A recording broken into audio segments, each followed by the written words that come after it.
Hey there. Tonight, candle-lit monasteries, whispered confessions, and the restless hush of a medieval village after rain. What did it mean to belong to your body when faith claimed every inch of it? And how did desire survive beneath stone walls and holy vows? Before you get too cozy, if this kind of quiet storytelling helps you drift off, you can tap like and subscribe without lifting your head from the pillow. While you're there, tell me the city you're listening from and what time it is. I'm always curious how late you're keeping me company. Now dim the light, let a small fan add that gentle hug, soften your breathing, and let's slip into tonight's journey together. Now, close your eyes and listen as the night opens its ancient doors. You open your eyes to the damp chill of the dawn. The air tastes faintly of rain and smoke. Somewhere outside, a rooster calls into the fog and gets no answer. The roof above you creaks, straw rustling where mice have made their bed. You're not a noble, not a scholar, just one more soul, born into the mud of the 13th century. A cottage of one room, one hearth, and 1,000 quiet rules. The smell is everywhere: boiled turnips, wet wool, the sharp ghost of tallow candles burnt to the wick. You don't remember your first prayer, only that your mother traced the cross on your forehead before you could walk. Even before you learn to speak, you're taught to fear what lives inside you, the warmth of the body, the tremor of hunger, the pulse that quickens when someone looks too long. Your body, they say, is a vessel but a leaky one, prone to temptation. It accepts a twitch of curiosity as a doorway for sin. It's not yours to command. Not really. It belongs to God, to the church, to men in robes who speak Latin you don't understand. You will spend your life trying to tame it, discipline it, sanctify it, and you will fail. Everyone does. The village priest says the soul rides atop the body like a nobleman on a horse. The soul gives orders, the body obeys unless the horse bolts. Then both are lost. You think, look at that image offer. Right, snapping. Hooves striking mud. A rider throw. The older women murmur that's what desire does. It makes animals of her. You laugh, but only inwardly. On Sunday, the church bell cuts through the fog. You follow the sound to the stone chapel, bare feet on cold soil. Inside, candles flicker like trembling hearts. The priest's voice rolls through the air, sighing salvation. Obedience words heavy as the incense he swings. He speaks of lust as a fire that burns reason to ash. You look around at your neighbours, their faces drawn, their eyes downcast, and you realise everyone is pretending not to think about it. Outside, life hums beneath the sermon. A shepherd whistles to his flock. A baker's daughter hums while kneading dough. The world itself seems to conspire against holiness. You can feel it in your skin, that faint, forbidden aliveness when sunlight touches the nape of your neck. As you grow, shame takes shape. You learn the proper way to cross yourself, the proper way to look aware. Boys splash in the river. Girls pretend not to watch. A whisper becomes a warning. Don't linger too long. The devil loves the warm places. And yet beneath all the rule, something else stirs. Curiosity, yearning, a soft rebellion that no priestly decree can smother. In the hush between prayers, you sense it, that hum of life too ancient to be erased. The body remembers what the church forgets, that holiness and hunger have always shared the same breath. By the time you reach 12, sermons taste like smoke. The priest says temptation is everywhere. In music, in laughter, in the way rain darkens cloth. You try to resist, to recite the Psalms when your mind wanders, but sometimes you can't. Sometimes, when the baker's daughter smiles, the whole world feels like a sin you'd gladly confess to. So you keep walking the narrow path, eyes forward, heart restless. You pray harder, fast longer, plunge your hands into cold water to quell what you don't yet understand.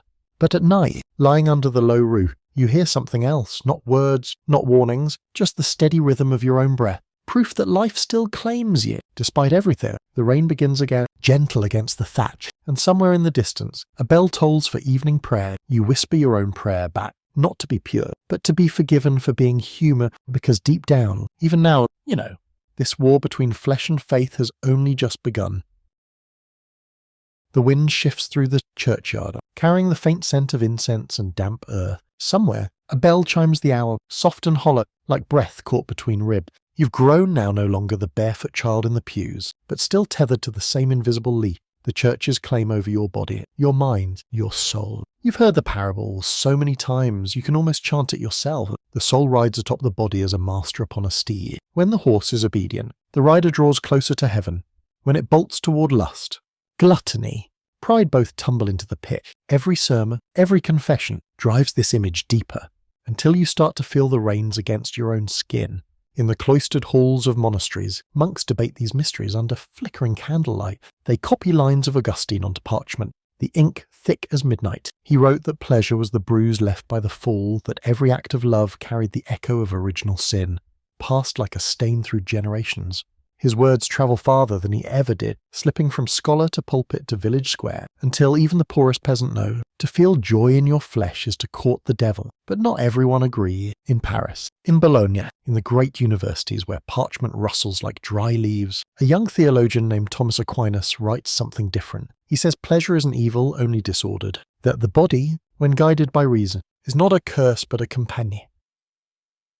It's a quiet rebellion disguised as orthodoxy, a whisper of sanity amid centuries of fear. You can imagine them, these men of faith, hunched over their desks, candles guttering, arguing about the proper hierarchy of desire. Somewhere in a monastery near Tours, a novice pauses his quill and wonders why his chest tightens when Brother Julian sings. Somewhere in a village, a girl kneads dough and hums the same hymn, unaware that philosophers are debating the morality of her heartbeat.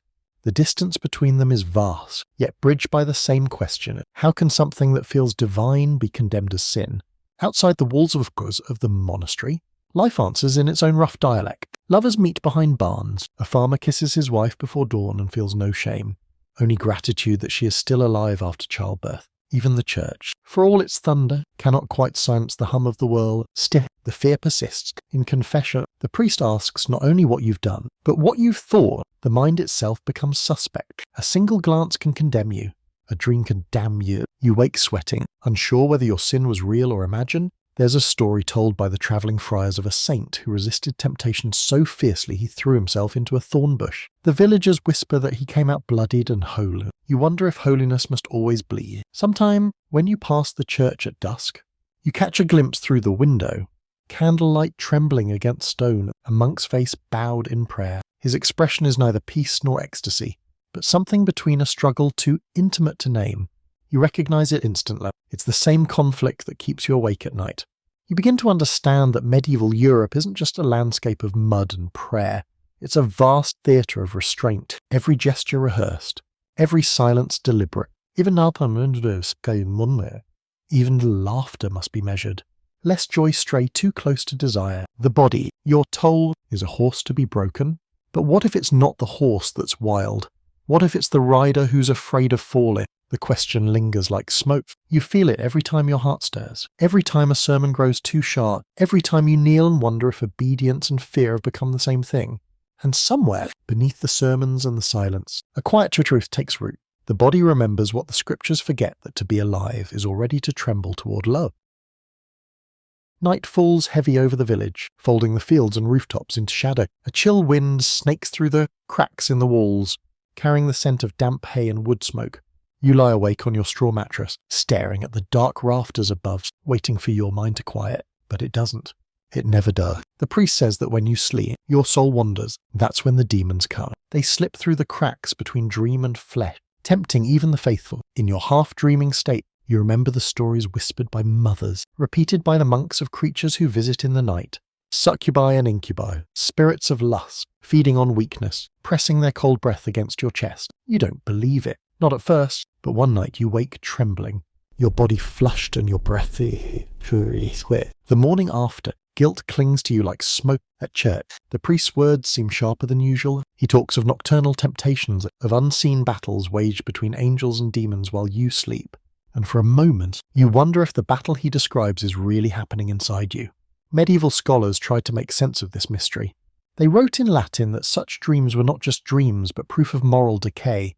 The devil's whisper made flesh. Some even catalogued the symptoms: heavy breathing, strange visions, unholy pleasure. If you woke feeling shame, it meant you were human. If you woke feeling nothing at all, it meant the devil had already won. Still, beyond the cloister and the candlelight, the common folk had their own explanations. A village healer might tell you that your dreams are stirred by the moon or by too much roasted onion before bed. Others say a cat's shadow crossing your door invites spirits, so you hang garlic by your window or whisper a psalm before sleep. It doesn't help. The dreams keep coming. One morning, you confess it. Your voice quivers as you describe what happened. The priest listens, nodding slowly, his fingers tapping the wood of the confessional. He prescribes fasting, prayer, and a bucket of cold water poured over your head at sunrise. You do it all, but the shame remains. You begin to fear the night itself, not for what it hides, but for what it reveals. In a nearby monastery, the same fears unfold behind closed doors. A novice kneels in the candlelight, whispering his failures to an older monk. The older man listens with a calm that feels dangerous. Outside, a storm rattles the shutter, and for a heartbeat, both fall canto. Two souls caught in the same human current they've been taught to deny. The church's records call these visitations demonic assault, but they are also confessions of loneliness, of yearning with nowhere to go. The body demands what the soul cannot ask for, and in that tension, a mythology bloom, demons with soft voices, angels disguised as temptation, love dressed as sin. Not all stories are warning. Some villagers tell of succubi who bring prophetic dreams, of incubi who leave marks shaped like flowers. The church condemns such tales as blasphemy, but people keep whispering them, because they explain what sermons do not, that desire can feel like revelation. A few miles away, a monk scribbles in the margins of his text, Visitations nocturnae temptatio carne. He pauses, his quill trembling, then adds a note in smaller hand. Sed Deus etiam ibi est, God is there. It's a small rebellion, tucked in the corner of a holy book, but it says everything, even in darkness, even in dreams tangled with guilt. There's something divine in the pulse that proves you're still alive when dawn breaks. You rise with tired eyes. The fields glisten with dew, and the bell tolls for morning prayer. You dip your hands into cold water, tracing the sign of the cross, and whisper your usual plea, deliver me from temptation. But as sunlight warms your faith, a quieter prayer forms beneath it, one you'd never dare to speak aloud. Let me dream without fear. The candle sputters on the table, its wax pooling like spilled milk. Across the wooden surface lies an open manuscript, ink faded, corners frayed. A scholar's neat Latin letters describe the mysteries of the body with confidence that feels ancient and fragile at once. In medieval Europe, the body wasn't just flesh and bone, it was a vessel of fluids, humours, and divine purpose. Every ailment, every tremor of passion, was said to come from imbalance. Blood, phlegm, black bile, yellow bile, those four invisible rivers that defined what it meant to be alive. The church taught that the soul ruled them, but physicians, quoting Aristotle and Galen, whispered otherwise. They said the body had its own weather, its own tide. A woman's womb, they claimed, was a restless creature capable of wandering through her body like a wayward animal, choking her throat or clouding her mind. The cure, marriage, intercourse, the reins of her husband to guide her back to order. You imagine the scene, a smoky apothecary, shelves lined with jars of dried herbs and polished bone. An old woman crushes garlic and rue, muttering a charm under her breath. She's not a scholar, not licensed by any bishop, but her hands know more about the body than most priests ever will. Women like her move quietly through the village's healers. Midwives, caretakers of the secrets men pretend not to need. When childbirth comes, it is they who guide life into the world, not the church. Their fingers are steady, their prayers simple, but their power is dangerous, precisely because it's real. For every child they save, they gain a reputation. For every child lost, a rumour. Too much knowledge makes a woman suspect too much skill, and she's accused of witchcraft. Still, they endure. The air in their cottages smells of sage and smoke. They know that the moon tugs at the body the way tides pull at the sea. They can read a fever from a man's breath, a pregnancy from the sheen of a woman's skin. They believe what centuries of science will later prove, that the body is not a battleground but a landscape, intricate and alive. But in the high halls of theology, men argue differently. They debate whether women are colder by nature, whether their souls are smaller, whether their passions come from the devil or from the stars. Books filled with diagrams of imagined organs circulate among the universities. One scholar writes that semen is the distillation of the soul. Another calls it a divine spark, wasted in sin. And so the body becomes a mirror for the age's anxieties, every sensation mapped to morality, every impulse weighed against salvation. When a woman faints, it's not exhaustion, it's her poor womb protesting. When a man dreams of desire, it's his humours rebelling. Medicine and morality blur until they're the same sermon in different tongues. You picture a young apprentice, candlelight trembling over his notes. He sketches a human body, guided by guesswork and myth. He's never seen inside one dissection is forbidden, but he draws anyway, because the hunger to understand is older than the fear of sin. In the villages, understanding takes a different form. Old women gather in the twilight, passing down cures like inheritance. A sprig of rosemary for fever, a charm of iron against nightmares. They treat birth and death as two sides of the same door. They never call what they do medicine. They call it care. And somewhere between monastery and cottage, between scripture and superstition, the truth of the body survives messy, unholy, and human. Outside, rent begins to fall again, tapping gently on the thatch. The scholar closes his book and sighs. For all his study, he still doesn't know what makes a heartbeat quicken at the sight of another. Science will call it chemistry one day, but here, in this century of incense and prayer, it's called temptation. He blows out the candle, and the room fills with dark, the same dark that hums beneath every sermon, every vow, every trembling touch. By the time the rooster calls, the healer's cottage is already awake. Smoke curls from the chimney, mingling with the pale mist that hangs over the field. Inside, everything smells of earth-crushed herbs, warm bread, and something really sharp, the bitter tang of rue. The woman who lives here is neither saint nor sinner, though the village whispers both. Her name shifts depending on who's speaking at herbalist if she cures you. Witch if she fails. She knows the language of roots and star, the humours of the body, the way a pulse can reveal what a confession cannot. A girl arrives at her door before dawn, her shawl pulled tight, eyes darting toward the church steeple. She doesn't speak at first. The healer doesn't ask. She only gestures toward the stool by the fear, her hands already reaching for garlic, wine, and a strip of linen. There's an old test, older than memory. A clove of garlic placed at the mouth of the womb. In the morning, if its scent rises to the breath, they say the body is open, fertile, ready. If not, it is sealed. The healer never tells the priest she knows this test, nor the midwives who whisper it in the dark. The church has no patience for such knowledge.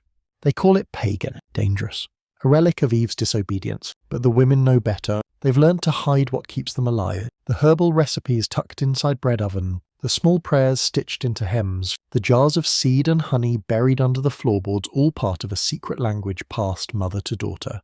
Generation to generation. In city, physicians write treatises in Latin on fertility, declaring that women who avoid pregnancy defy God's will. In village, women murmur their own theology. God gave us herbs for a reason. They chew parsley to delay conception. They mix pennyroyal with wine, despite knowing it might kill them. They boil willow bark for pain and whisper invocations to St. Margaret, patroness of childbirth and survival. Their theology is not written, but lived, born of necessity, not doctrine. The church fears this quiet independence. It undermines their claim that every birth, every womb is under divine command. So priests preach against witches, warning that women who meddle with nature are in league with the devil, but in the same breath, they beg these same women for poultices and prayers when fevers strike their own kin. It's a hypocrisy everyone sees, but no one dares to name. The healer does not argue. She knows her protection lies in silence. Her power is invisible, the power to comfort, to guide, to save without recognition. And yet, that power is precisely what makes her dangerous. One evening, as dusk gathers, she sits by the fire reading the lines in her hand. The shadows move softly across her face. She thinks of all the women she has helped, those who bled too early, those who bled too late, those who prayed for children, and those who prayed not to have them, each life woven through her own like threads in a secret tapestry. Then the knock comes. 2 men at the door, one carrying a torch, the other wearing the thin, silver cross of authority. Their words are careful, polite even, but their eyes already judge. They say someone reported that she knows things she should not. She does not protest. She only meets their gaze and says, knowledge itself isn't sick. What we do with it is. They do not reply. She is taken to the churchyard for questioning. Days later, her cottage is empty. Herbs drying to dust, the garlic jar overturned, but her story lingers, whispered by those she helped, carried quietly across parishes like contraband hope. And in that whisper lies something sacred, the defiance of those who dared to heal in a world that punished knowing too much. Because in the end, forbidden knowledge was never about herbs or spells. It was about power, the kind no sermon could sanctify, and no torch could truly burn away. Morning light spills over the thatched rooftop, catching on the wet cobblestones of the square. The bell from the church tower tolls slow and solemn, calling not for prayer this time, but for promise. A marriage is being arranged. The entire village hums with the quiet bustle of it, barrels rolled aside, cloth stalls clear, tables hauled into the open air, chickens scatter between the legs of men who talk too loudly, women who whisper too softly. This isn't a wedding yet, it's a negotiation. In medieval Europe, marriage was rarely about love. It was about survival alliances, dowries, land, and lineage. Even in the humblest cottage, 2 families came together not to unite hearts, but to secure futures. Parents measured daughters by their virtue and sons by their fields. Somewhere between affection and obligation, the human part of it tried to breathe. A merchant from the next village arrives, cloak damp with the morning mist. He carries a pouch of coins and a crate of salted fish, his offering. Across from him, the bride's father sits with folded hand. They speak of dowry, icreade, inheritance, the shape of promises no one expects to keep. The girl herself stands nearby. silent, eyes fixed on the ground. She is 50. Her new husband will be twice her age. The scribe who records these unions knows the ritual by heart. He dips his quill, notes the name, the agreed so. The blessing soon to be spoken. The law will bind them. The church will sanctify the binding. Consent, as such, is assumed. Later that day, when the priest blesses the couple before the altar, the air inside the chapel feels thick. The scent of wax and sweat mingles with incense. The congregation repeats the words they've always known to have and to hold. Till death do us part, though. Most understand that death might not wait that long. Afterward, a feast, bread, laughter that sounds almost real. A fiddler plays by the fire, and for a moment, joy breaks through. The bride smiles once, perhaps by instinct, and no one can tell if it's fear or grace. Not all marriages are grim. In the countryside, two peasants might wed for companionship, their vows exchanged under the open sky rather than within the church's walls. A shepherd promises his heart in the same voice he uses to call his flock. A widow remarries for comfort, not commandment, even in the shadow of hierarchy. Small rebellions of tenderness endure, but for many women, marriage is less sanctuary than sentence. A wife becomes her husband's property in law and in spirit. The church teaches that she must obey, for he is her head as Christ is the head of the church. She may own no land, no wage, no will. Her silence becomes a virtue. At night, behind closed doors, the theory of holy union collides with the reality of power. There are no witnesses there, no scribes to note whether love ever arrived. Only the creak of the bed frame and the slow, uncertain rhythm of duty mistaken for devotion. Yet even in that silence, traces of defiance flicker. A woman hums softly while weaving cloth a tune her mother taught her. Older than any sermon, a husband watches her hands and feels something beyond possession. An unfamiliar tenderness that unsettles him more than lust ever did. For a brief instant, the sacred and the human almost touch. Across the centuries, these marriages accumulate like layers of dust and memory contracts, bargains, prayers, and quiet hopes buried beneath their obligation. And if you listen closely, beneath the sound of bells and blessings, you can still hear it, the faint heartbeat of people who tried to turn survival into love. The feast has ended, the torches gutter low, and the laughter outside fades into the murmur of night. Inside a narrow cottage, the new bride sits on the edge of a bed she did not choose, staring at the linen sheets spread before her.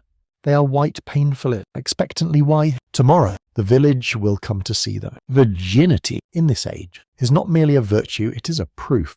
A contract sealed in flesh. The church calls it purity. The law calls it property, and both demand evidence. When dawn comes, the sheets must show red. No one says this aloud, but everyone knows. It's in the way her mother avoids her gaze, the way her husband drinks too much, the way the priest's blessing feels more like a warning. The girl can feel the weight of centuries pressing down on her chest. In the theology of the Middle Ages, the virgin body was sacred untouched, unspoiled, like the wax before the seal. Mary's perfection had become the impossible measure against which every woman was judged, and yet that same ideal condemned her.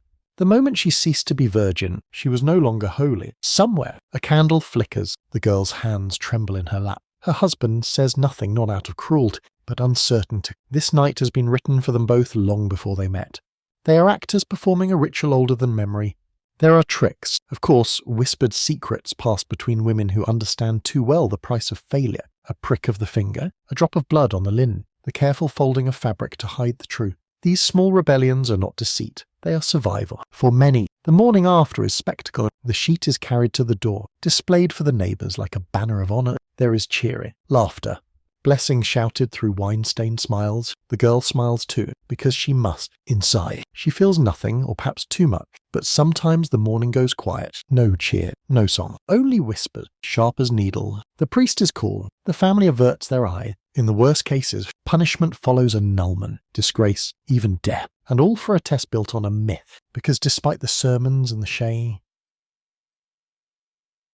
the truth was never certain. Physicians of the age argued endlessly over whether virginity could be proven at all. Some said a physical sign existed, others admitted it did not. Still, the myth persisted, fueled by fear more than faith. In noble courts, young brides were examined by matrons before marriage, their bodies reduced to evidence. The church declared this necessary, a safeguard of lineage and morality. But beneath the doctrine lay something simpler: control.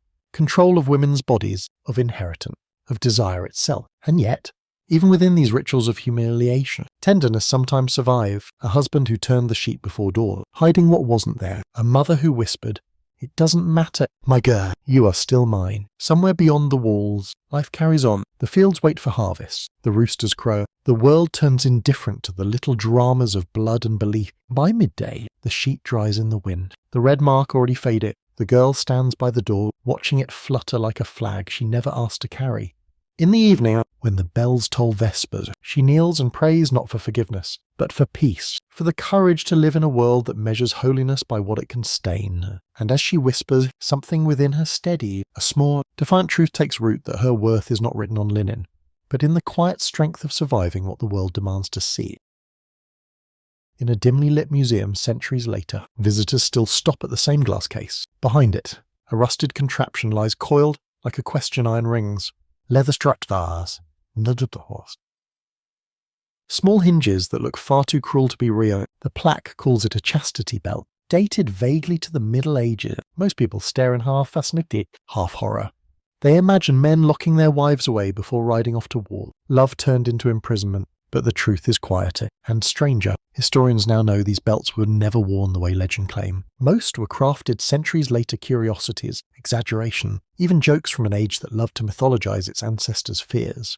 Yet the myth persists, as if people wanted to believe that medieval men were that afraid of women's desire, and that women were that obedient. The idea fits too neatly with our favourite image of the past: iron and fire, cruelty and faith. It comforts us to think we've outgrown it. Still, the myth has roots deeper than metal. It speaks to a truth that no artifact could contain, that for most of history, control over the body was the truest expression of power. The church forged that control through sermons, men forged it through law. The bell, real or not, simply gave that power a visible shape. In the imagination of the Renaissance, these belts became symbols of virtue and possession. Artists painted them onto allegories of chastity and faith. Their cold gleam meant to sanctify restraint. A poet compared them to a gate unto heaven, not realizing how much cruelty hides behind that kind of purity. And yet, for all their supposed symbolism, there are no credible records of women truly locked away in such devices. What did exist were social chains subtler, but just as binding. Guilt, gossip, the confessional boo, the expectation of obedience. You can imagine the contrast. Outside, a fairground, music song spilling from lute, the air thick with spice and laughter.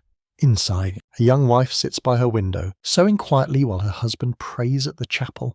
She is not chained, not imprisoned, and yet her every thought has already been spoken for. Years late, a Victorian collector, obsessed with a moral purity, digs through old monasteries and finds these belts likely theatrical props or metaphors cast in metal.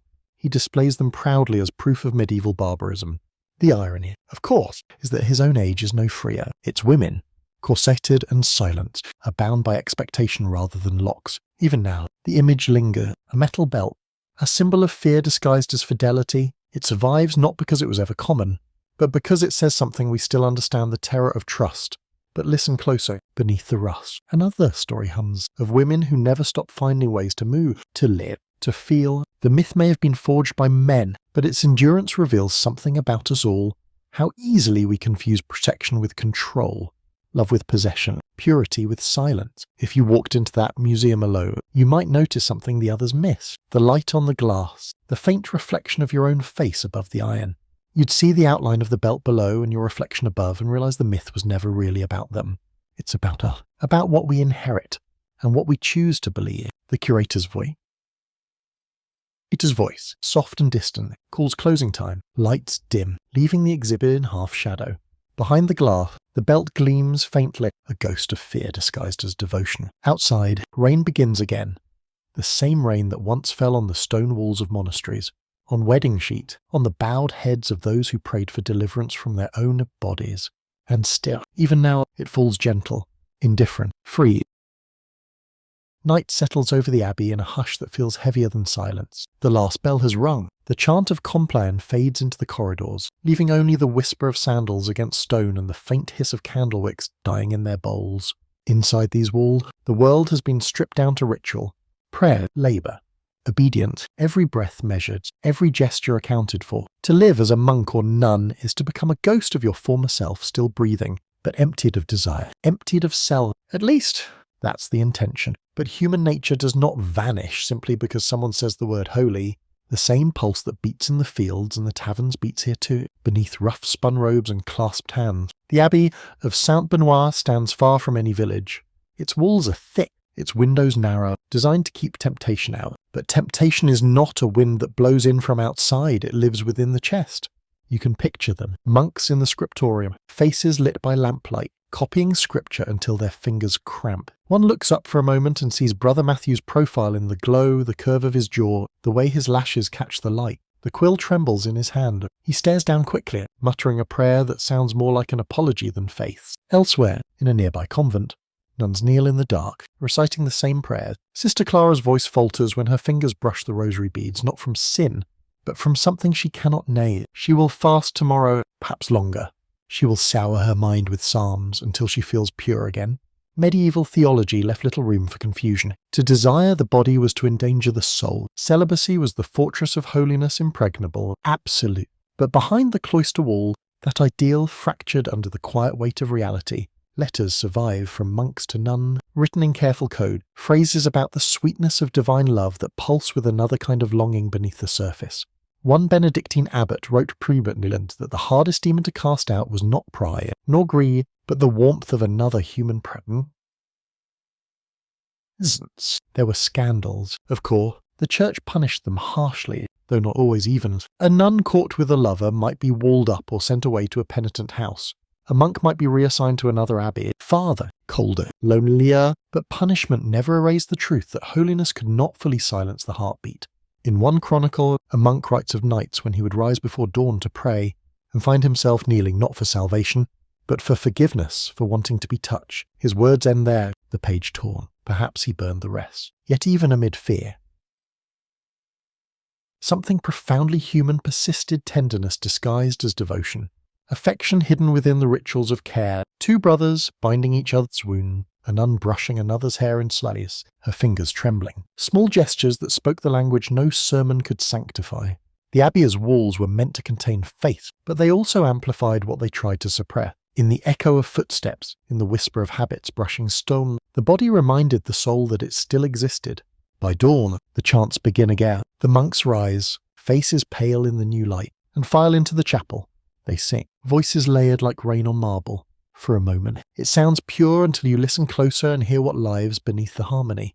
The ache, the longing, the quiet rebellion of breath. One day, centuries later, a traveller finds this abbey's ruins moss-thick on the stone, wind threading through the empty windows. He presses a hand to the wall and feels a strange warmth still lingering in the cold stone, because some desires, no matter how long buried, never really leave the place they once called home. Imagine the quiet of a monastery library, rows of them, thick manuscripts resting like sleeping beasts, their pages faintly breathing dust and devotion. Candles gutter low, wax dripping in slow rivers. The air smells of ink, leather, and the faint sweetness of parchment. In this stillness, a monk sits hunched over his desk. His fingers are stained black, his mind restless. He has copied psalms since sunrise, tracing every holy word with reverence and fatigue on the page before him. A gilded initial curves like a doorway into heaven. He pauses, sighs, and in the empty space at the edge of the page, he draws something unexpected. A rabbit playing a lute. A man mooning at an angel, a snail, absurdly armoured, charging into battle. It's mischief or maybe mercy, these drawing, known today as marginalia, litter. The holy books of medieval Europe, like laughter in the back of a church, they twist the sacred into the strange, revealing that even in places ruled by the silence, humour found a way to breathe. The scribes called it otium sanctum holy leisure, the art of letting the hand wander where the heart dares not. Between sermons about restraint, they inked jokes into the margins, small rebellions against perfection. Some were whimsical, monkeys preaching, nuns harvesting phallic flowers, bishops chased by geese. Others were tender lovers' initials tucked into vinework. As a single teardrop drawn beside a psalm about mercy. Centuries later, scholars debate why these drawings exist. Were they satire, distraction, hidden commentary? Perhaps all three. Perhaps they were just the human need to laugh amid all the seriousness of salvation. You can picture it. Two monks sharing a bench, pretending not to look at each other's work. One stifles a grin, the other shakes his head, and for a moment, the abbey feels less like a fortress of obedience and more like a place where life sneaks in, inked quietly in the corners. But these jokes weren't mere mockery. They were reflections, distorted mirrors showing what the church repressed but could never erase. Laughter became a form of truth. If desire was forbidden, they drew it in jest. If fear ruled the day, they painted absurdity into the night. In a 14th century psalter from France, a scribe drew a nun plucking a man from a basket as if harvesting fruit. In another, a monk dangles upside down, his robe slipping comically as angels look on. What might look like nonsense now was, for their catharsis, a way to live with contradictions too dangerous to speak aloud. Even the grotesques carved on cathedral walls served the same purpose. Gargoyles with open mouths, creatures, half humour, half animal laughter frozen in stone. They mocked the sacred while protecting it, guardians of both faith and folly. The church never outlawed laughter outright, but it distrusted it. Joy was unpredictable, ungovernable, too close to desire, too close to freedom. But in the margins of books and buildings, joy survived, disguised as whimsy. One evening, our anonymous monk closes his manuscript and stretches his aching fingers. The candlelight catches the gold leaf, making the saints shimmer. Beneath them, at the bottom of the page, his doodle winks back a rabbit riding a dog into battle.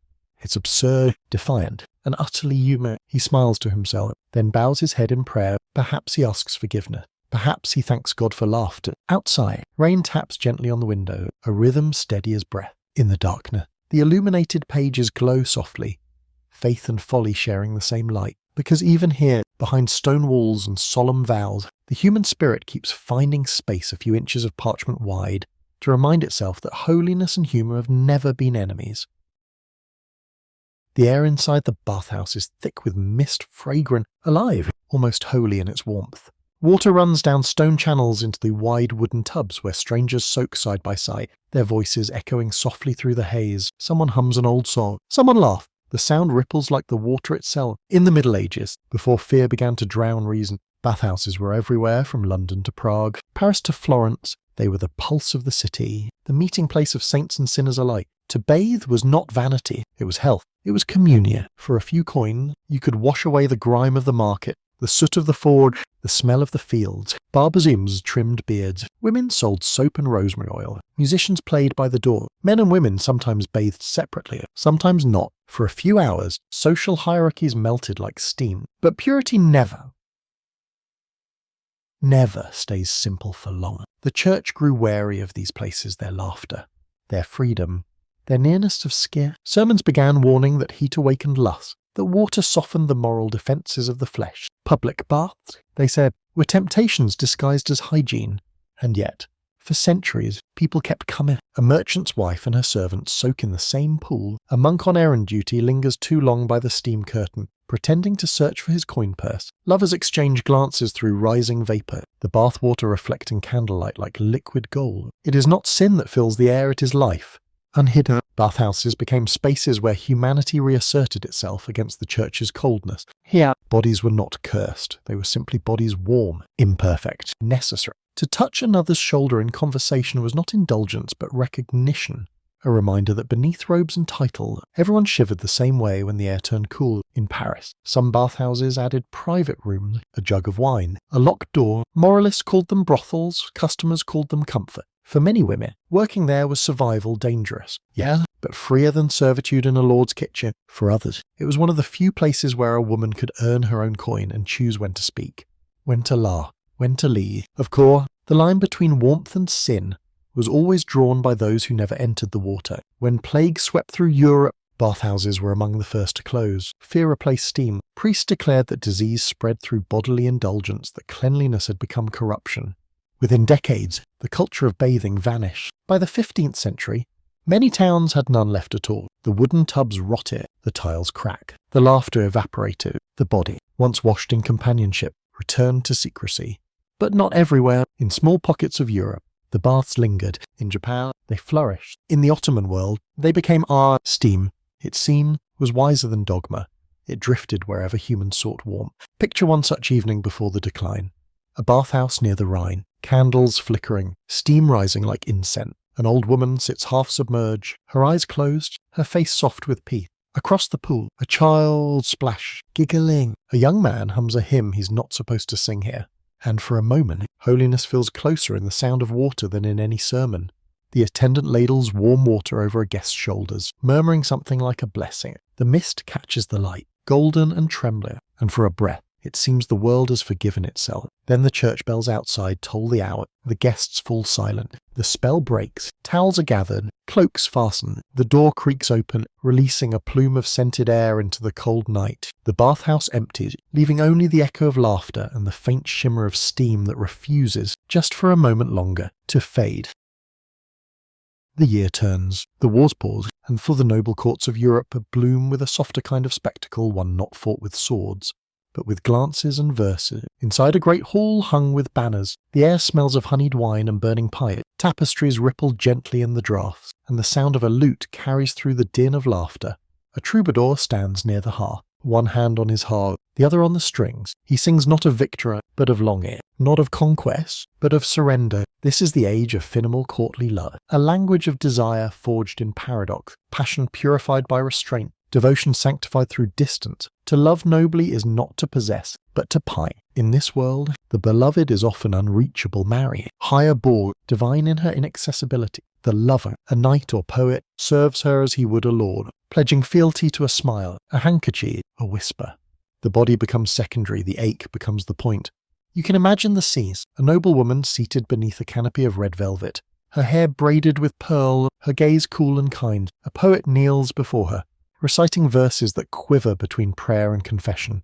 Around them, courtiers pretend not to listen, though everyone does. The air hums with the tension of emotion held just short of touch. For the first time in centuries, the church is not at the centre of this love, and that makes it dangerous. Here, affection is elevated to art, its language polished and adorned. A look becomes literature, a sigh becomes song. The poets of Provence and Aquitaine turn desire into philosophy, claiming that to love deeply is to be refined by it, even burned wholly by its fire. A troubadour might spend years chasing a single smile, composing verses to a woman he barely knows. He writes not for her favour, but for the transformation her image brings him. In love he becomes nobler, or so he believes. Still, beneath the poetry, real hearts beat. Some of these songs were masks for forbidden affairs, letters passed in secret, dances held too long. The boundaries between art and life blurred easily in the candlelight. In the corners of the hall, younger nobles whisper about famous lovers Lancelot and Guinevere, Tristan and his old tales where love and sin entwine like vines around a ruined tower. These stories spread faster than sermons, sung across France, Spain, and England, reshaping how people spoke of longing itself. Even peasants, far from the courts, begin to dream differently. Love, once a practical arrangement, starts to shimmer with new possibility. Not just union, but connection, a meeting of soul, even if only in imagination. But for women, this new language is double-edged. They are adored as muses, idealized into perfection, yet silenced by the very poems written in their name. Few of their voices survive, though some, like the Trubierits, women troubadours dared to sing back. Their songs speak not of submission, but equality. Love as a shared flame, not a pedestal. One such poet, the Countess of D, wrote, "I would hold my lover in my arms, and he, delighted, would think himself in paradise." Her words were tender, yes, but also radical, a woman claiming desire without shame. The age of courtly love would fade, like all performances do, but its language endures. Even centuries later, when we say to fall in love, we still echo the medieval idea that love is not chosen. It happens as fate, as fall, as flight. The troubadour finishes his song. The hall falls silent. Then soft applause-gloved hand. Restrained, polite, the lady smiles once, and the poet bows low, the ache of his devotion radiating through the air like heat. Outside, the snow continues to fall, silent and unobserved. Love, for all its ceremony, remains what it has always been, a private storm moving quietly through the human heart. The feast is over, the torches guttering low, the wine has dulled into silence, and the servants are clearing bones from the tables. Outside, the village sleep. Inside, a story is being told, one passed in whispers from hearth to hearth, from father to son. They say that on a peasant's wedding night, before the groom may touch his bride, the lord of the manor has the right to her body, the droit du seigneur, the lord's right. It is a story that chills the blood, because it feels too possible. Power, after all, rarely needs permission, and yet, historians who sift through the records find no law that ever truly sanctioned this. It lives more in imagination than parchment, a myth born of fear and resentment, of centuries spent kneeling under someone else's authority. But myths endure because they tell truths the facts cannot. Whether or not it was written, the idea that a man of power might claim what is not his, that much was real enough. In the flicker of the hall's last candles, you can picture it. A young couple trembling in their cottage, the smell of rain in the thatch, the shadow of hoofbeats approaching. Every noise outside makes them flinch. They do not know if it will be their lord or just the wind. Either way, they have no power to resist. To be born into feudal Europe was to live beneath ownership. Every loaf baked, every child born, every prayer offered, all within the Lord's reach. He controlled the land, the harvest, the justice. The peasants' lives orbited his moods, so when people whispered about the Lord's right, what they really spoke of was this: the way power could slip into intimacy, the way submission became habitual. A lord didn't need to invoke divine law to take advantage, only the silence of those too afraid to speak. In some villages, brides would hide for 3 nights after the wedding, protected by superstition and secrecy. In others, husbands would offer small gifts to the manor to buy back their right to privacy, a ritual that turned fear into formality. The church, meanwhile, said nothing. It blessed the marriages, took the tithes, and left the people to their. Such rumours were best ignored, too scandalous to confront, too useful to disprove. Centuries later, when reformers sought to condemn the corruptions of feudalism, they revived the myth, deliberately using it as symbol. As accusation, writers painted lurid scenes of noblemen demanding bride, of peasants forced to choose between honour and life. The story, once whispered, became propaganda, and in that retelling, something remarkable happened. The myth became protest. It became a way for the powerless to name their humiliation, to turn private fear into public anger. Because whether or not the Lord's right ever existed in law, its spirit lived in every unspoken abuse, every unreturned gaze, every silence forced by station or gender. Somewhere in the hills, a young husband sits awake, his bride asleep beside him. He listens for the sound of hooves, for the knock that might never come. He knows it's only a stray, but still, he keeps the knife near the hearth, not because he believes in the right, but because he doesn't trust the men who invented it. Outside, dawn gathers, pale and cautious. The bells ring for morning prayer. The fields wait. Life will resume. But the story stays. It lingers in every warning, every caution told to daughters that power, once given shape, never truly disappear. And so the myth survives not as history, but as memory, a shadow cast by real injustice, still flickering centuries later in our language, our literature, our quiet suspicions. It asks a question the church never dared answer. When a man believes he owns the land, how long before he believes he owns the life upon it? The chapel smells of smoke and beeswax. A single candle flickers inside the wooden confessional, its light trembling through the carved lattice like a heartbeat. You kneel, knees aching on cold stone, your breath shallow. From the other side of the screen, the priest exhales a slow, deliberate sound like the turning of a lock. Speak, my child. In the Middle Ages, confession was not a ritual of comfort. It was a system of surveillance, a web of obedience woven through whispers. The church, in its wisdom, realized that fear could be far more effective than punishment. If sin could be named, catalogued, and confessed, then every thought, every desire could be tamed. At first, confession was rare, a solemn act performed once or twice in a lifetime. But by the 13th century, it became mandatory, once a year at least. Every soul must speak its sins aloud. The priest became not just shepherd, but inquisitor of the heart. In manuals written for confessors, the semi-confessor and priests were trained to probe with precision. Their questions bordered on the intimate, even the intrusive. They asked not only what had been done, but how often, with who, in what position of thought or body. The same men who preached chastity became experts in describing its violation. They called it spiritual care. The people called it fear. The confessional became a mirror where nothing could be hidden. A husband confessed his lust for another's wife. A widow whispered her disbelief in the relic's power. A boy admitted to touching himself in sleep. For each, the penance varied as a pilgrimage, a fast, a public humiliation. But the greater purpose was obedience. To confess was to kneel, to name, to yield. It was the church's quiet genius, a ritual that turned guilt into loyalty. There's a rhythm to confession, a kind of choreography, the trembling voice, the priest's calm question, the murmur of absolution. Then the relief, almost tender, that follows the feeling of being known. Even if through shame, many mistook that relief for holiness. And yet, not all confessions were true. Some were shaped by fear, by suggestion, by the priest's own imagination. In times of heresy and witch hunt, confession became weaponized, extracted rather than offered, written rather than whispered. What began as salvation became interrogation. In one dusty parish record from the 1400s, a priest writes that he guided a woman into realizing her sin, a sin she had not known she'd committed until he named it for her.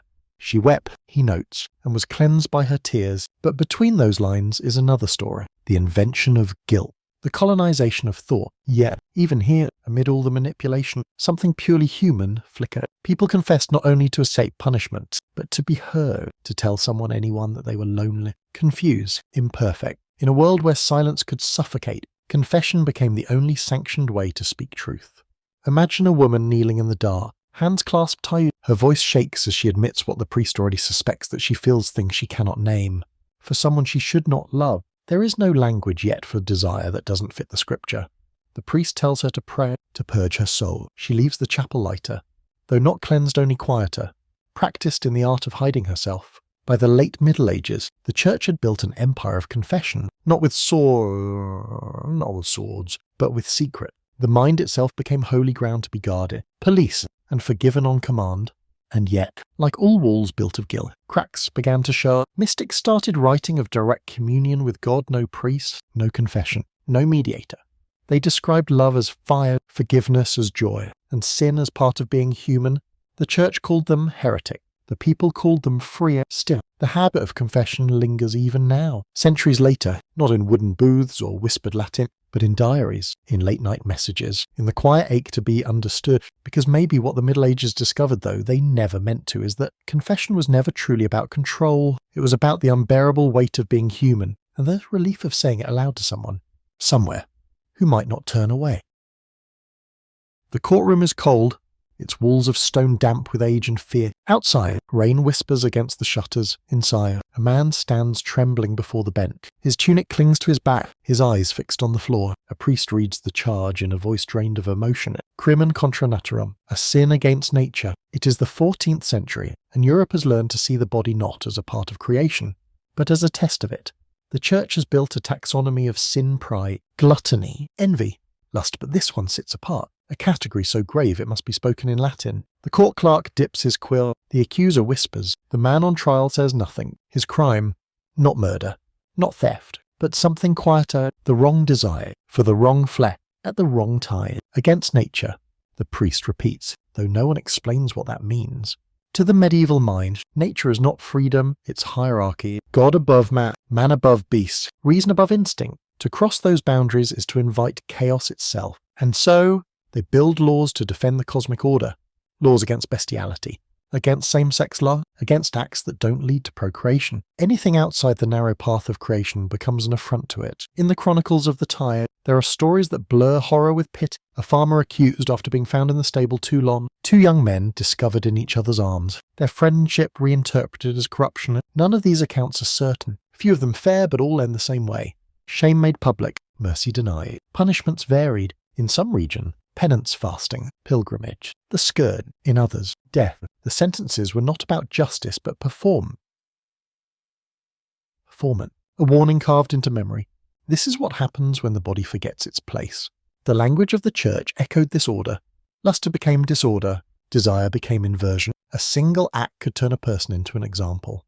A sermon in human form, and yet, beneath the official veer, the private world continued. Monks still wrote letters full of tenderness. Villagers still told stories of saints whose friendships were closer than brother. Some chroniclers described love between men or women as mystical companionship, a way to avoid naming what everyone already knew. There was no vocabulary for queerness, only silence and silence. 2. This is a language. In a small village by the Danube, a shepherd is rumoured to love another man. The villagers speak of it with unease, not hatred, just confusion. They see them walking together at dusk, the taller one carrying a flute, the shorter one laughing too loudly. When plague comes, they tend the sick side by side. When one dies, the other digs the grave alone, singing under his breath. Years later, the parish register lists them both, buried in the same field. The priest writes no judgment, only a note. They were kind to the dying. History rarely records compassion, it prefers rules, but the small mercies survive in margin, in folklore, in the quiet choices people made to see love where others saw sin. The phrase against nature would echo for centuries, wielded by those who feared what they could not understand. Yet even then, nature herself never stopped creating variation. Beauty, different. The fields still bloomed in wild disorder. The rivers still curved where they wished. One of the heretical mystics, Marguerite Porretet, wrote before her death that God is love without reason, and love has no law. Her judges burned her manuscript with her, though fragments survived. In them, She insists that divine love and human love are not enemies, only reflections of the same flame. The church called that blasphemy, but the body, faithful only to its pulse, seemed to know she was right. Centuries later, when these laws finally crumble, when the old words lose their weight, that ancient phrase, sin against nature, will sound almost tender, as if time itself is apologizing for what fear once did in its name, because nature, when left to speak for herself, never condemned desire at all. She only whispered, "Be alive." The first chill of autumn carries the scent of smoke. It clings to the air, to the fabric of cloaks, to the memory of fields newly emptied after harvest. Somewhere on the edge of town, a light flickers too late for a hearth, too early for dawn. By morning, the whispers have begun. They say a woman was seen gathering herbs by moonlight. They say she speaks to her cat as though it understands. They say her cow stopped giving milk, and someone's child fell ill. They say her eyes linger too long, and her hands are too worn. In the beginning, which meant wise. The word came from wick, one who bends, who knows. These were women who read the language of weather, the flight of birds, the pulse beneath the skin.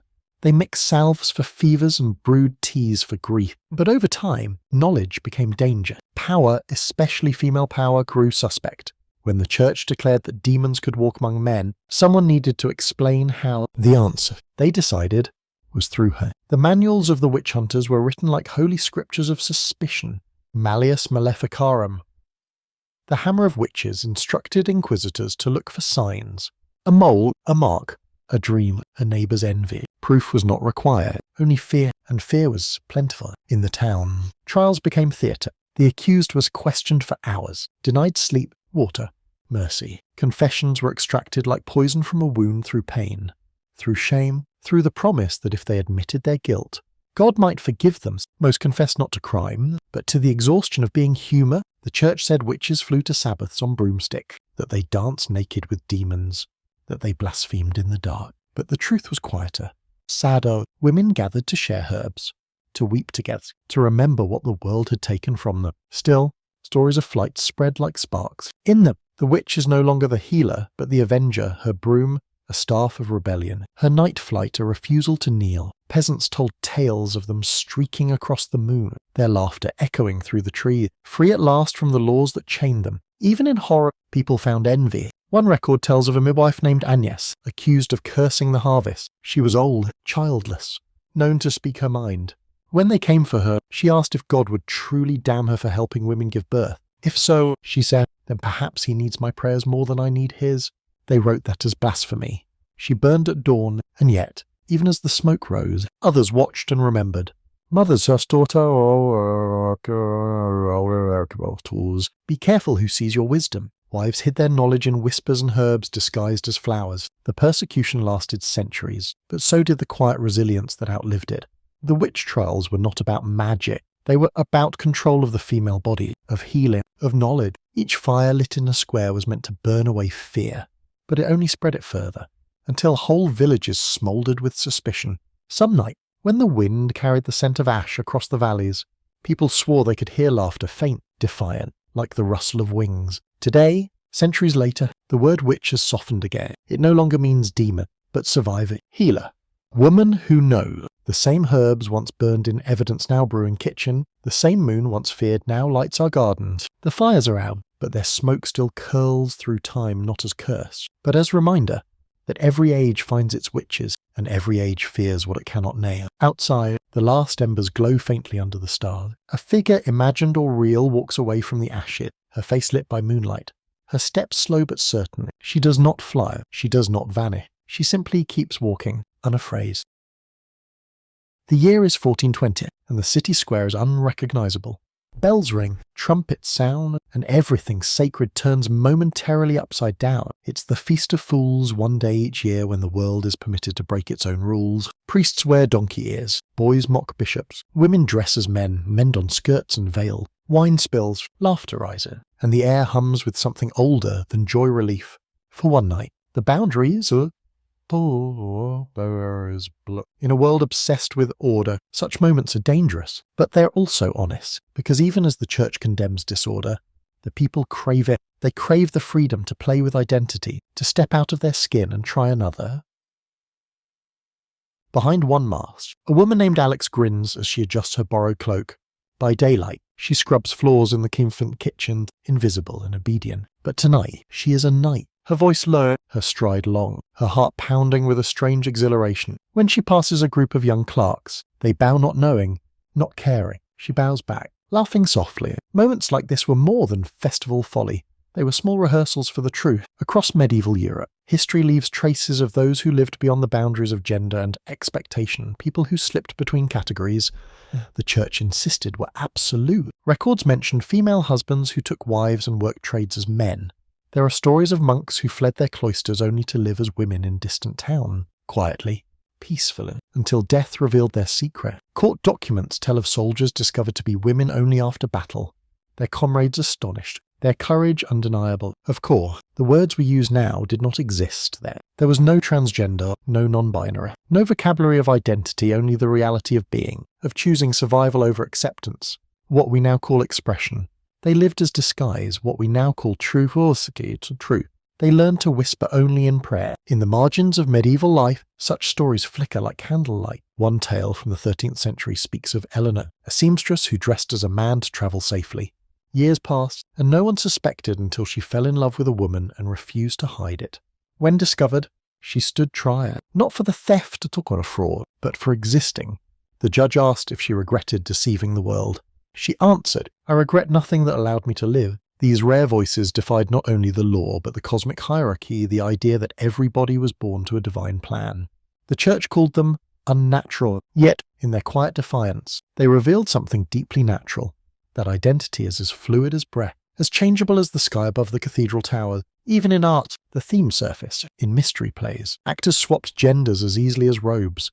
Saints like Wilgefortis, the bearded virgin, were venerated as both woman and man, symbols of endurance beyond definition. People prayed to her for deliverance from unwanted marriage, for strength to live truthfully in a world that did not understand them. Every age believes it has invented freedom, but centuries before her, behind veils and masks, people already found ways to inhabit it, even if only for a single night. As the Feast of Fools reaches its peak, the crowd spills into the square. Music swells. Music swells. Alex, the kitchen maid turned knight, spins in the lamplight. Around her, dozens of bodies blur.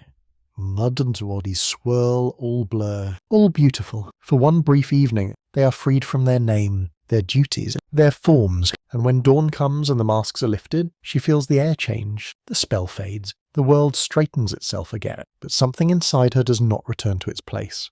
She walks home barefoot through the mist, her borrowed cloak heavy on her shoulder, her face flushed not from wine, but from the memory of being seen not as a servant, not as a sinner, but as herself. The bells of morning begin to toll. The festival is over, but somewhere, deep inside, the celebration continues.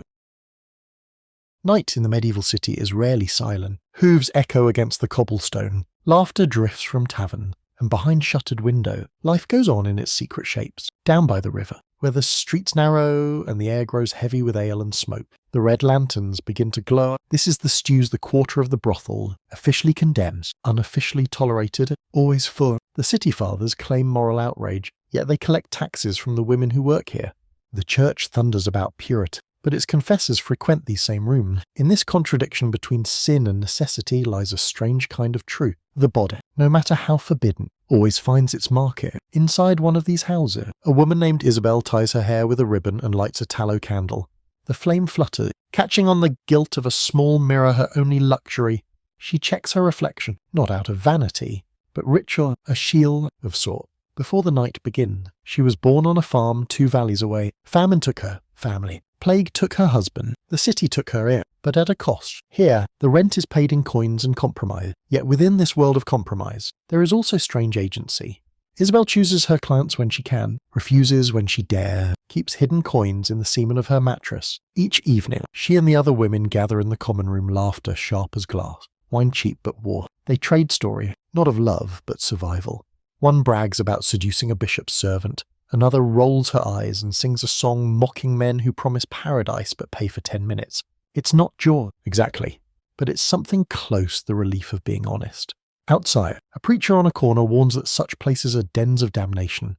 His voice carries through the alleys, But no one listens. They know better than he does that sin is the city's foundation stone. By law, brothels are confined to the outskirts, their doors marked with red. The women are forbidden from wearing pearls, from entering churches, from walking the main streets by daylight. But the irony, everyone knows, is that half the city's sons were born from these shadows. The moral line blurs like ink in the rain. Every so often, a reformer tries to close the houses. It never lasts. The next famine, the next war, the next wave of widows sends new faces to the doors. Desire, hunger, loneliness all return like tide water. Not all who come here seek pleasure. Some come for comfort, for touch without judgment, for the illusion of being seen. Isabel knows their types by the way they breathe when they enter. A boy trembling with fear of his first time, a merchant too proud to confess his loneliness, a soldier who cannot sleep unless someone hums softly beside him. When they leave, she wipes the till, resets the candle, exhales. The room is her confessional, the bed her altar, in its strange way. It's honest, more honest than the sermons that condemn her. Here, the body is not theory, it's livelihood, it's survival. It's humour. In some city, these women formed guilds regulated, tax, protected by the same civic codes that governed bakers and tailors. They had rule, oaths, even elected leaders. Some bought property, retired, opened taverns. A few became quiet philanthropists, donating candles to the churches that refused them entry.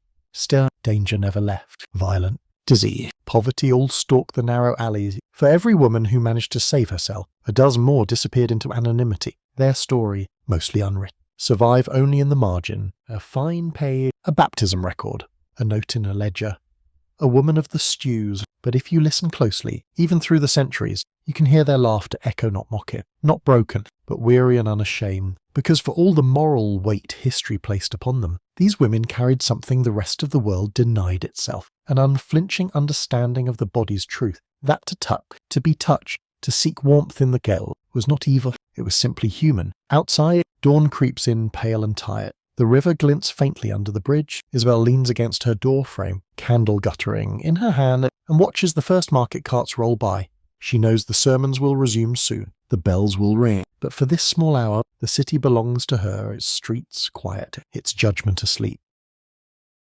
The centuries turn, empires crumble, churches rise and fall, and still the same quiet war continues, not fought with swords, but with guilt. The battlefield is no longer the monastery, nor the marriage bed, but the mind itself. In every era, someone preaches purity. In every heart, something resists it. We've walked through the abbeys and the alleyways, through bedrooms and courtrooms, through laughter and fire, and now, looking back, it becomes clear medieval Europe's obsession with the body was never just about morality. It was about fear, the fear of what makes us alive. The church tried to sanctify flesh by denying it.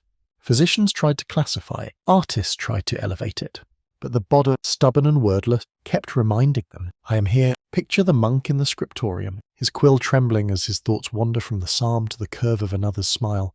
Picture the midwife, hand steady as she delivers a child she knows the priest will later call born in sin.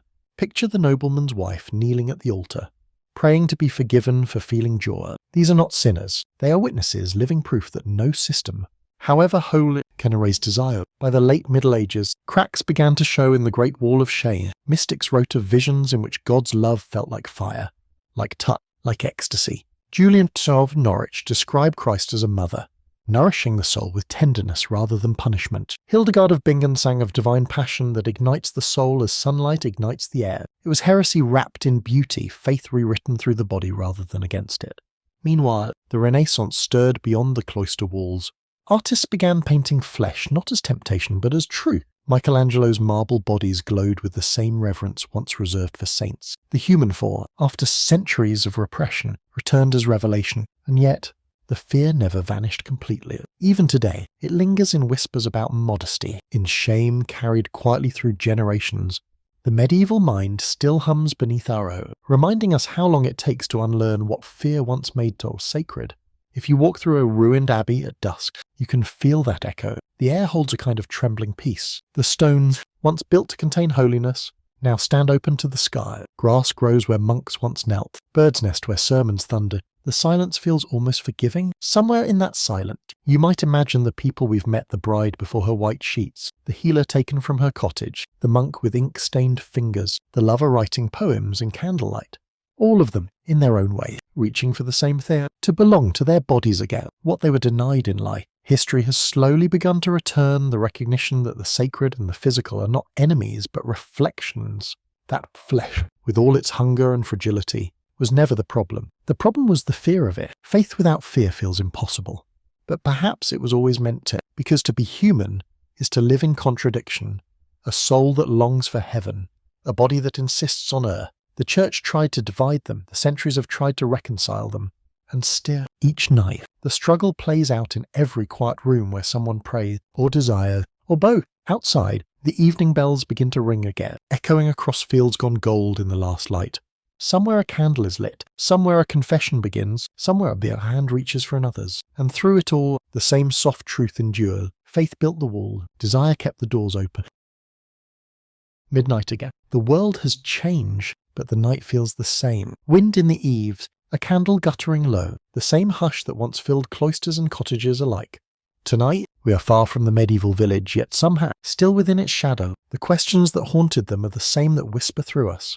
What does it mean to belong to your body? What does it mean to be good? We like to imagine we've outgrown the past, that superstition and shame are relic, but listen closely, and you can still hear their echo in how we talk about purity, in how we measure worth, in how easily we confuse discipline with virtue. The Middle Ages were not an age of darkness. Not really. They were an age of reaching for order, for meaning, for light. But in reaching, they sometimes gripped too tightly, and the human spirit, like breath caught in a fist, learned to hide itself. And yet, the miracle of history is that the hidden always finds a way back. Every manuscript the church censored found its echo in a song. Every burned heretic left behind an idea that refused to die. Every silenced confession lived on in a story told quietly. Centuries later, even now, as we speak of them, we bring them back into the light not as martyrs or villains, but as people who dared to fear. If you walked now through one of those ancient monasteries, the stones damp with age, the corridors open to the stars, you might feel something almost tender. The air hums with memory, not of fear, but of release. You can almost hear the murmur of prayer, the scrape of sandals, the steady rhythm of lives spent believing that sense was holiness. But the world outside those walls was never silent. It was full of breath, laughter, weeping, birth, and soul. The church tried to capture heaven by denying earth, but earth always found its way in through cracks in the masonry, through the scent of rain-soaked fields, through the hearts of those who still dared to love. And maybe that's what all of this, the vow, the fires, the rituals were really about. Not control, not purity, but the desperate, flawed human attempt to find meaning in being both body and soul, because to live is to be divided, and to forgive oneself for that division is the closest thing to grace we ever find. The candles of the past still burn somewhere in the paintings that celebrate skin as divine, in the poems that call desire holy, in the quiet acceptance we're still learning to give ourselves. The long medieval night was not the end of darkness, it was the beginning of understanding it. So, tonight, as the light fades from your screen and you're breathing slow, imagine this. A cloister without walls, a faith without fear, a world where holiness is not what we deny, but what we love. You can hear the last bells tolling across the valley, soft, fading, forgiving. The body exhales, the soul follows, and the night once again opens its ancient doors.